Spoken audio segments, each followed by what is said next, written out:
Here is a Conairphone phone. Kind of an odd looking phone. This is model FX2000. Made in China, of course. It's just lovely. Conair Corporation.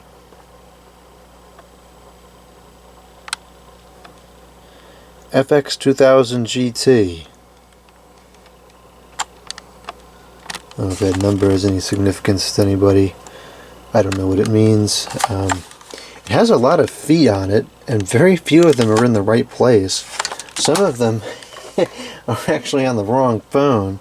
This was in the box with it, and I guess some of them came off and got onto that phone somehow. I don't know, that's really strange. Only one of them is where it's supposed to be. I'm not sure why there's 8 of them, 9 of them. That just doesn't make any sense. Anyways, it's a really odd shaped phone. It's very flat, very narrow. I guess this would have been some kind of a competitor to AT&T's 210 Trimline. Interesting ergonomics. It's got volume control for the ringer, high-low off, and receiver volume is up here, normal and high, and then tone pulse.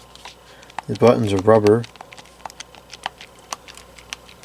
They don't have too cheap of a feel to them, but the handset itself, it's not creaky, but it does feel kind of hollow and cheap and lightweight. Ergonomics of the earpiece seem like they'd be atrocious. It's one of these ones where the switch, or not the switch, but the hanging hook is always on wall mount position. So even when it's sitting on the table, you have to kind of push it up and then out, which just really bothers me tremendously. The cord is all jacked up. I have no idea if that's the original cord or not.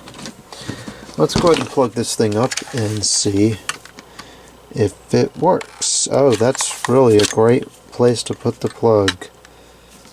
It's really quite difficult to get it plugged in.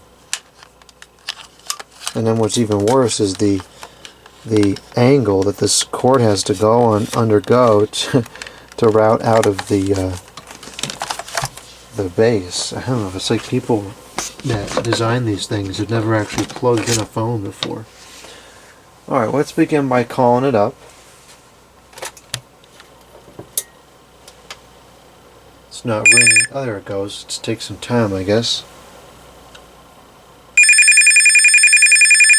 Okay, I'm going to stop the ring cycle and start it again. I don't know why I had that kind of a delay. Pressing it now. Okay, and then we just had to wake up or something.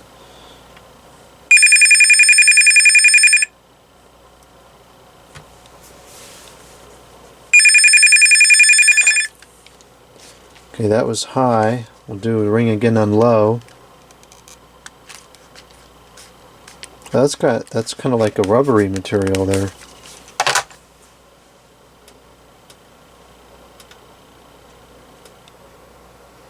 Okay, why isn't this working?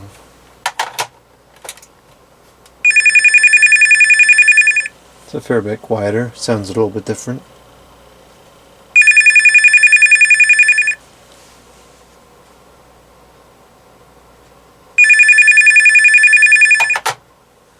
Okay, let's go over to the mains and make an outside call.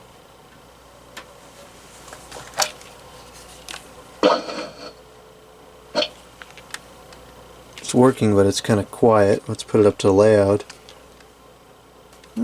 Decent volume. Seems to be working at a normal level.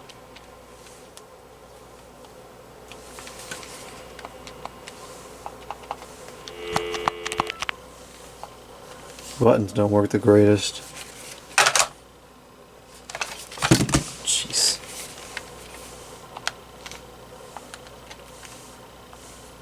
The tone is also very quiet, so I can't really tell if the buttons are registering or not.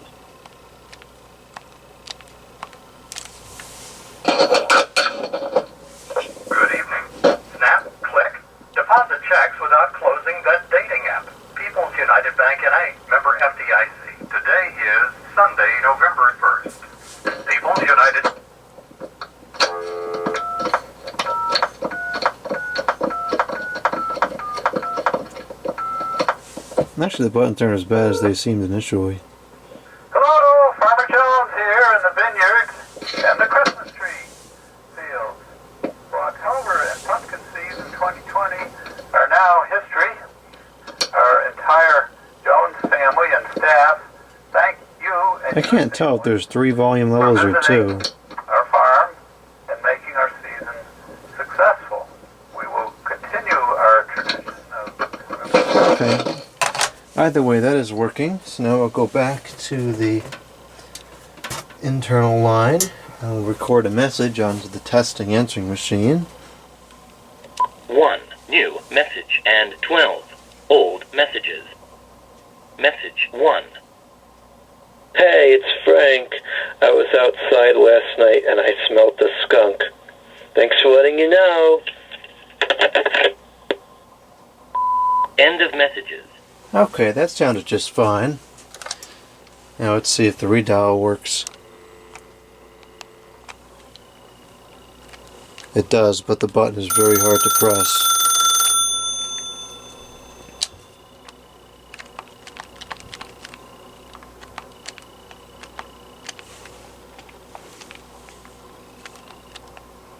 I don't know if I'm using this incorrectly or the buttons don't work or they're very hard to press. Probably a combination of both. Either way, that seems like that's working.